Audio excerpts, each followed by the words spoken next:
Plus de 2 millions de personnes qui habitent en Suisse ont un passeport étranger, c'est près d'un quart de la population. Et chaque année, notre pays intègre des dizaines de milliers d'immigrés, 162 000 par exemple en 2015. Durant toute cette semaine, nous leur avons donné la parole, il y a encore une quinzaine de minutes. Ils ont apporté leur regard sur le fonctionnement de la Suisse en matière d'intégration sociale, professionnelle ou encore administrative. Alors, s'ils ont souvent dit leur satisfaction, on l'a entendu, ils n'ont pas hésité à mettre le doigt sur nos carences, notamment en matière sociale. De cela, on va parler et d'autres sujets aussi avec notre invité du jour, Pascal Broulis. Bonjour. Oui, bonjour. Merci beaucoup d'être avec nous, chef du département vaudois des finances et des relations extérieures du canton de Vaud. PLR, vous êtes aussi, vous, très sensible à votre niveau politique, mais aussi personnellement, puisque vous êtes ici de l'immigration. Vos parents sont arrivés de Grèce pour s'installer en Suisse. On l'a entendu il y a quelques minutes avec Dominique Chauffal et dans le dernier chapitre de sa série, la réputation de la Suisse a été assez mal considérée sur le plan de l'intégration sociale auprès des expatriés. Comment vous comprenez ça? Est-ce que ça vous surprend?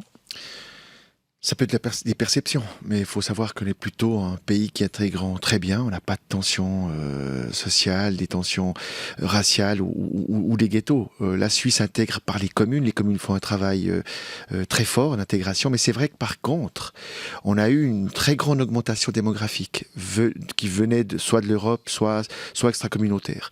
Et c'est vrai que cette augmentation qui s'est manifestée depuis à peu près une quinzaine d'années, aujourd'hui, il y a une sorte pas de ras-le-bol, mais d'inquiétude. Et donc c'est là peut-être que ces grandes poches à des endroits où les gens sont venus, la question de la langue, on sait qu'il y a des régions où les gens vivent encore avec leur coutume ou leur langue, et c'est là qu'il faut essayer de diluer, de créer une harmonie. Trop grande intégration, trop grande venue, trop grande pression démographique. Vous avez dit très grande, moi je vous pose la question trop grande.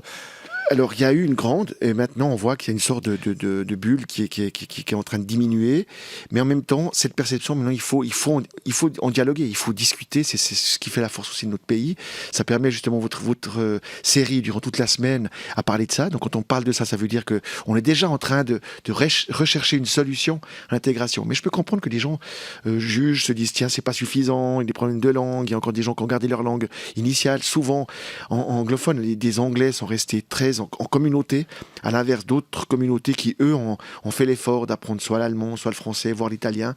Donc c'est ça aussi, ces aspects. Juste avant, on avait un sujet sur la libre circulation. Vous l'avez peut-être entendu, après les propos de Benoît Jeunecamp, PLR, Genevois, qui ont beaucoup fait couler d'encre et suscité des débats radiophoniques aussi. On entend des Jean-Pierre Danty, ancien numéro de la BNS, Géraldine Savary, dire que oui, ça a des effets positifs si on d'arrêter avec la libre circulation, y compris au sein de l'Union européenne. Comment vous réagissez à ce débat qui est en train de naître? Parce que c'est le cœur du sujet, Pascal Broulis. Oui.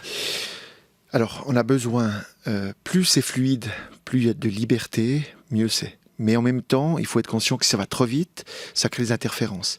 Et c'est vrai que ce débat, maintenant, il est revenu sur la place publique.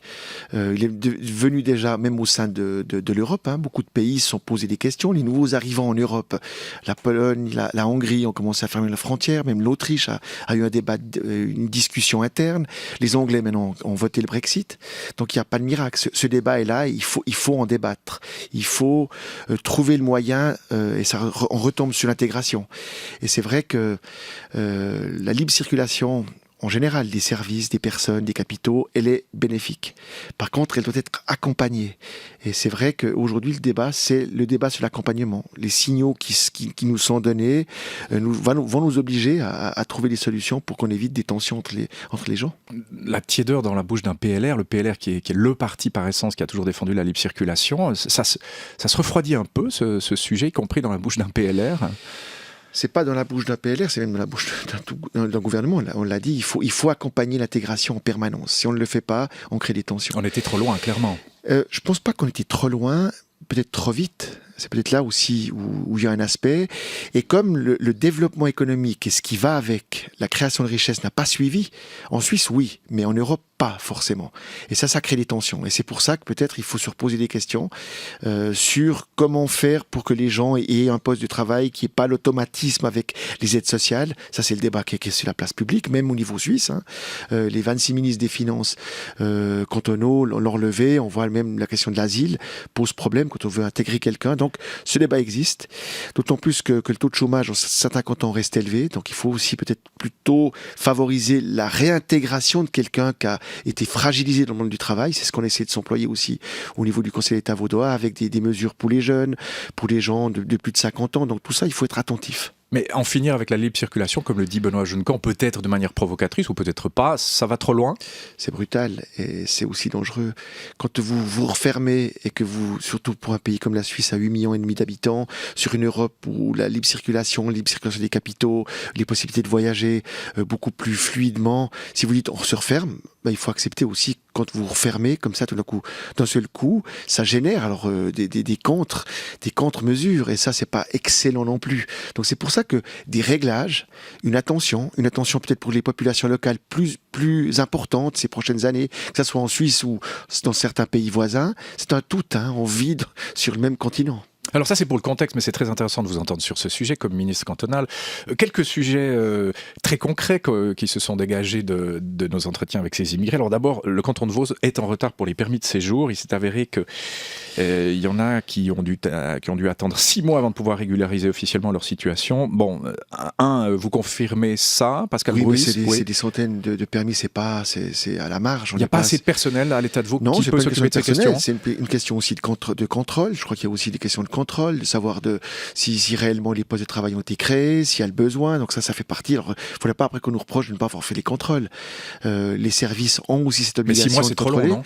Personnellement, quand vous êtes là et puis qu'après il faut simplement avoir la régulation administrative, non, pour moi 6 mois, ça reste dans les standards. Si vous me dites une année, là, il y aurait véritablement un problème. Mais entre 0 et 6 mois, c'est tout à fait ordinaire pour moi. Et d'autant plus que on nous reprocherait de ne pas faire ces contrôles et qu'on les ferait a posteriori avec ce que ça peut comporter comme difficulté. D'autant plus que le canton de Vaud est un grand canton, un des 3 plus grands de Suisse. Donc voilà, pour moi, c'est pas un souci. Vous n'avez pas engagé plus de personnes pour ces tâches-là? C'est pas une question de personnel, c'est une question de capacité d'absorption, puis en même temps, comme je reviens, de nouveau de contrôle. Quand vous avez un permis, que vous voulez délivrer un permis B pour quelqu'un qui vient du 2e cercle, en dehors de l'Europe, il faut qu'il y ait des contrôles sur leur situation, est-ce qu'ils ont des problèmes personnels, est-ce qu'ils ont un casier. Donc moi, ça fait partie de ça aussi. En démocratie, il y a aussi des droits et des devoirs. 6 mois, d'accord. Donc ceux qui nous écoutent, le standard 6 mois me semble être crédible. Ça peut aller plus vite, mais ça me semble entre 0 et 6 mois, c'est tout à fait pour moi ordinaire. Alors pour la promotion économique, la Suisse est très réglementée. On l'a entendu avec le témoignage d'une Américaine venue en Suisse pour créer une entreprise. C'était pas dans le canton de Vaud, c'était à Neuchâtel, Pascal Broulis. Mais alors son constat était éloquent. Démarche longue de plusieurs mois, compliquée, coûteuse, beaucoup d'embûches administratives, de paperasse, alors qu'on dit qu'en Suisse c'est facile de créer une entreprise. Comment vous accueillez ça dans le canton de Vaud? Je vous pose la question, est-ce que les entrepreneurs étrangers sont assez aidés, assez accompagnés? Ils sont assez aidés, oui. Tout d'abord, il y a un travail qui est très fort au niveau du département de l'économie de mon collègue Lebas, où on essaie d'accompagner, d'expliquer une sorte de guichet unique avec des facilités. Mais c'est vrai que quand vous êtes américaine, vous n'êtes pas déjà avec la proximité européenne. Donc c'est déjà d'autres standards. Ensuite, c'est vrai que la question de la langue, des fois, peut poser quelques difficultés. La Suisse, c'est 3 langues nationales, 4, si on prend le romanche. Et donc, la bureaucratie, si on parle de bureaucratie, d'ailleurs, non, c'est les actes administratifs, ils sont en français, c'est la langue de Neuchâtel ou du canton de Vaud, et donc aussi l'étranger doit faire cet effort-là. Il n'y a pas de documents en anglais? Il y a des documents qui sont en anglais, qui sont des fois des aides, bien sûr qu'il y en a, mais c'est pas un document officiel, et ça, je m'y employerai toujours. Moi, je suis suisse, il y a 4 langues nationales, les gens doivent faire l'effort aussi de la langue.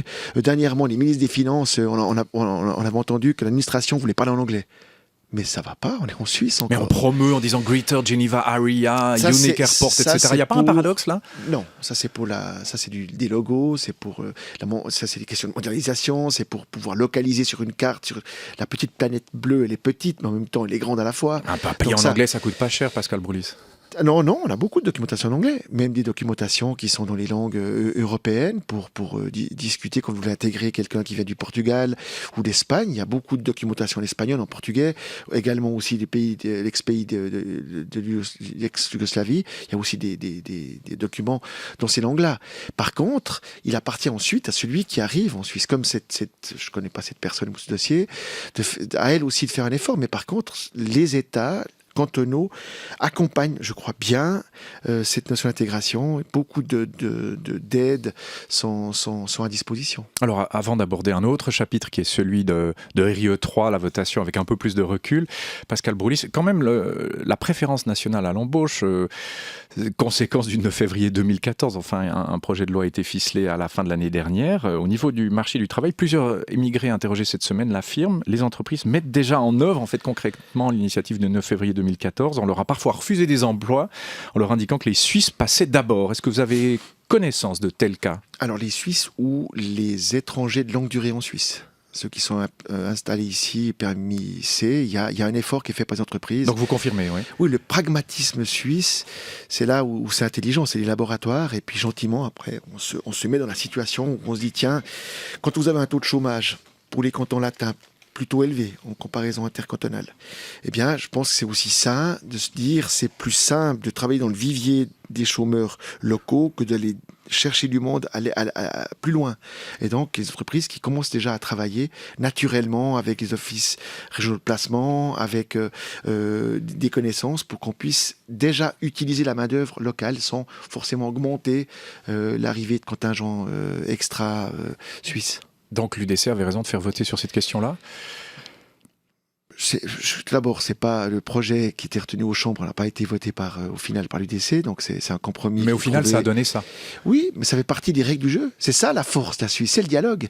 Que ce soit le dialogue social, le dialogue économique. Quand on voit que tout d'un coup il y a un problème, il faut trouver des solutions. Et je crois que les chambres fédérales, emmenées par principalement l'ancien parti du PLR, M. Muller, on a trouvé une solution qui permet aux cantons, aux communes de se concentrer sur le vivier local avant déjà d'aller chercher une main-d'œuvre extérieure. Et c'est peut-être ça. Cet ajustement dont vous parliez il y a quelques il faut aussi être minutes, attentif. Puis quand vous perdez une votation, parce que j'avais combattu l'initiative du 9 février, quand vous perdez, ensuite, après, quand elle est là, il faut trouver une solution. Et je crois que les chambres fédérales ont trouvé une solution élégante, intelligente, qui permet maintenant de la tester et aux entreprises de jouer le jeu, d'engager plutôt local, que ce soit une main-d'œuvre suisse ou étrangère de longue durée, des gens qui se sont installés avec leur famille 10, 15, 20 ans ici en Suisse. Mais si je suis étranger, que j'avais le projet de m'installer en Suisse, pas très attractif ce qu'on est en train de dire là.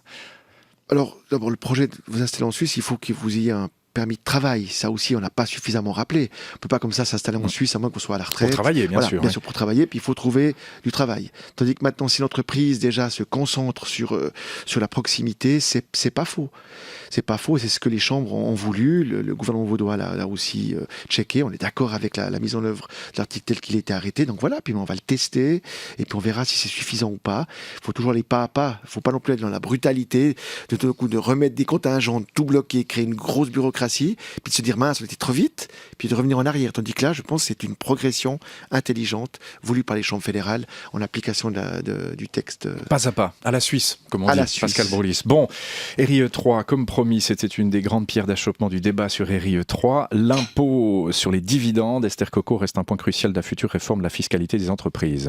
Oui, les PME et les entreprises familiales sont sur le qui-vive, nous raconte ce matin la NZZ, car les discussions sérieuses commencent à Berne autour d'un plan B après l'échec de RIE 3 dans les urnes.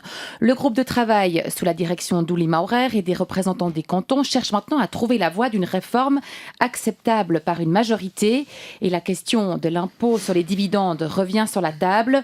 Le Conseil national, on s'en souvient, avait refusé de les imposer au minimum à 60%, provoquant de vives critiques côté socialiste. Aujourd'hui, en moyenne suisse, les dividendes sont imposés à 66%, mais les différences sont grandes entre ceux qui les imposent le moins, 42% à Zoug, et ceux qui les imposent le plus, Neuchâtel, à 71%.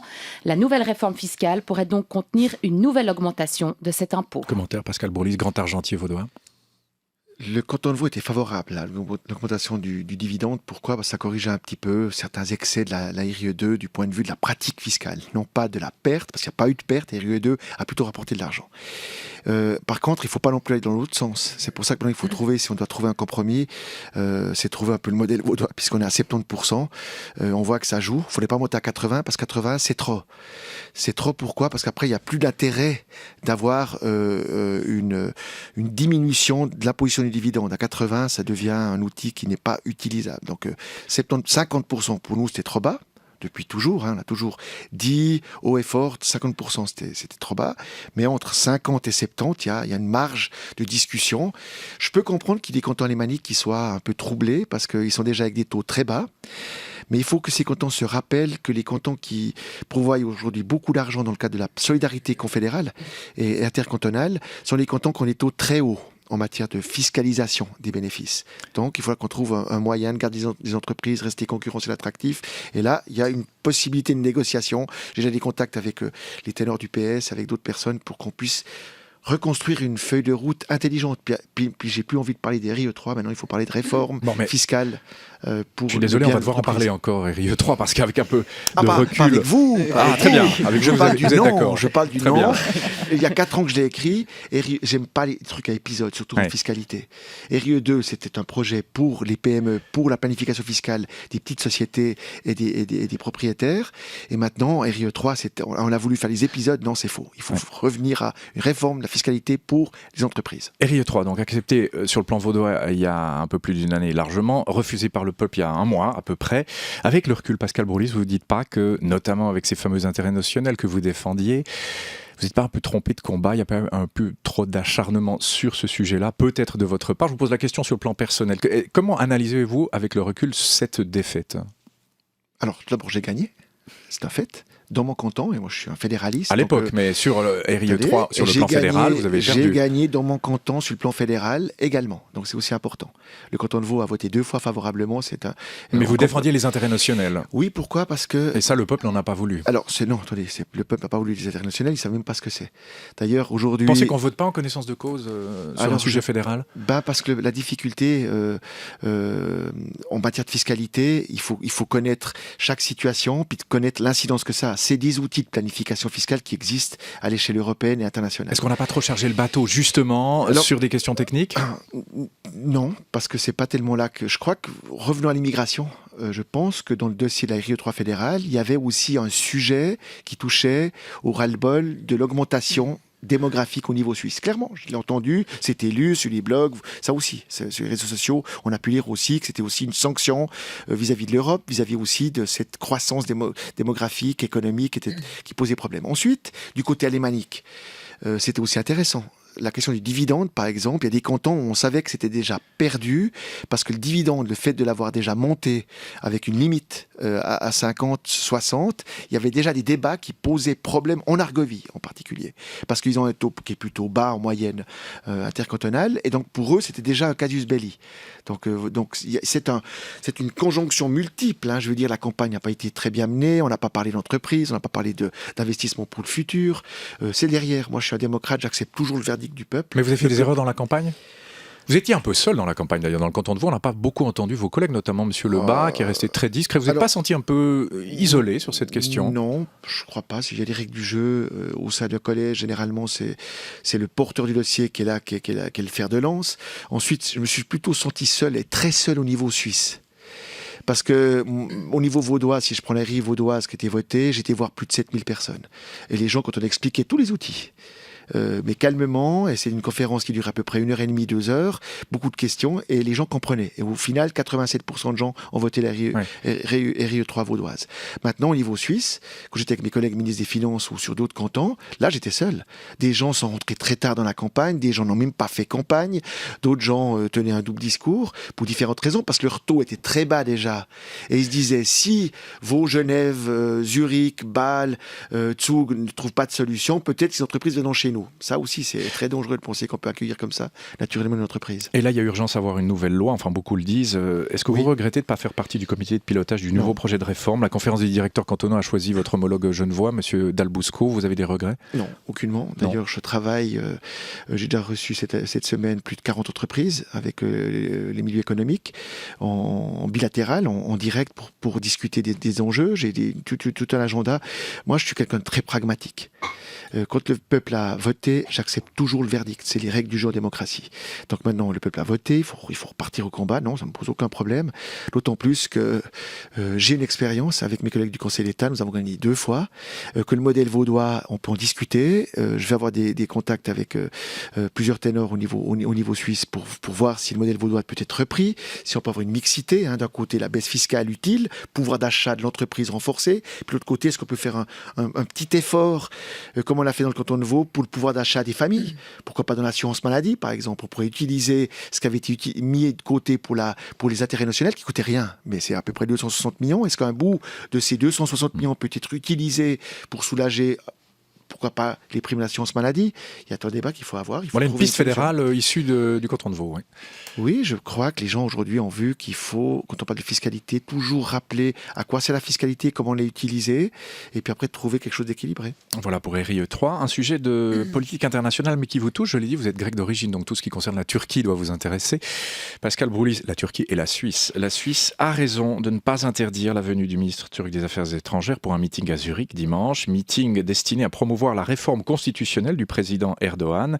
Valérie Drouot, auprès des Turcs de Suisse. Oui, une décision plutôt cohérente, juge l'éditorial du Temps, cohérente avec la ligne du conseiller fédéral Didier Burkhalter, qui est réaffirmer les valeurs helvétiques tout en maintenant et en approfondissant le dialogue. Si la Suisse reconnaît la délicate situation turque, elle rappelle aussi l'importance des droits fondamentaux.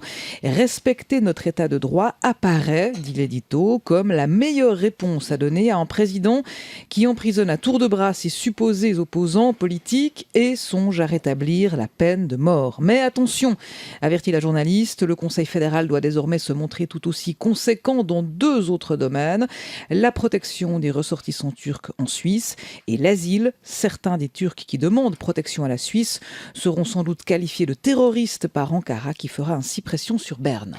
Et l'ancien ambassadeur suisse en Croatie, en Jordanie, Paul Widmer, estime lui qu'il y avait des raisons pour interdire cet événement politique turc, ne serait-ce que parce que les opposants turcs à la nouvelle constitution ne peuvent pas faire campagne librement, eux, puisqu'ils se trouvent actuellement en prison. Dans les colonnes de la Luzerner Zeitung, Paul Widmer déclare: tout comme l'Allemagne, la Suisse n'a aucun intérêt à voir se développer un conflit interne turc sur son territoire. Évidemment, c'est un sujet délicat, Pascal Broulis. Est-ce que la Suisse a raison de ne pas interdire la venue du ministre turc des Affaires étrangères? Oui, totalement. Pourquoi? Parce qu'on a une terre de dialogue. Ensuite, c'est à double tranchant pour le président Erdogan. Tout d'abord, je pense qu'il fait beaucoup d'erreurs. C'est un pays démocratique. Il faut faire attention de ne pas biaiser les règles de la démocratie. Ensuite, faire de la propagande à l'étranger, c'est à double tranchant. Parce que si vous avez un espace de dialogue et de discussion, ça veut dire que votre propagande, elle peut être contrée. Et donc, vous pouvez avoir une contre-manifestation ou un contre-dialogue. Donc, je ne suis pas sûr que ça soit bénéfique à 100%. Et je crois que la voix du Conseil fédéral me semble sage. Je trouve là aussi dommage qu'un ancien ambassadeur, qui doit plutôt être la voix de son maître, un ambassadeur doit véhiculer les valeurs du gouvernement, même à la retraite, comme pour une ancienne conseiller fédérale. Généralement, après, on se tait. Ah bon, vous n'aimez pas les conseillers fédéraux qui s'expriment après leur mandat? Je pense que c'est toujours embêtant. Et j'espère que je ne vais pas faire l'erreur, quand je serai plus aux affaires, de commencer à baboler, raconter des critiques très fortes pour ceux qui seront en place. Servir et disparaître. On en retient l'augure. Une fois que vous aurez fini avec la politique, vous ne vous exprimerez plus. Oui, non, par contre, pour soutenir le gouvernement en place, sur des bases collégiales toujours, même à la retraite, on peut le faire. Mais c'est pour contrer, il faut nouveau être réélu, puis comme ça, on rentre au collège, puis comme ça, on peut trouver ses solutions. Mais revenons à la question. Oui, en 10 secondes, parce qu'après, on doit se quitter. La Suisse doit offrir ses bons offices. Tout d'abord, actuellement, on discute de trouver une solution pour Chypre. Chypre vit aussi avec un mur de la honte qui sépare les 2 communautés. La Suisse, le canton de Vaud a accueilli des délégations pour trouver une solution. Et je pense qu'on doit rester une terre de liberté d'expression. C'est fondamental, mais comme l'a dit le Conseil fédéral, s'il y a des gens qui sont malmenés en Turquie et qui demandent l'asile en Suisse, sur les règles de l'asile, là aussi on doit être attentif. parce qu'il faut aussi qu'on soit une terre d'accueil et de protection des gens qui seraient tout d'un coup poursuivis. Et là, dans ce que veut faire M. Erdogan, s'il veut remettre la peine de mort, alors là, ça sera plus forcément une démocratie telle qu'on l'a connue.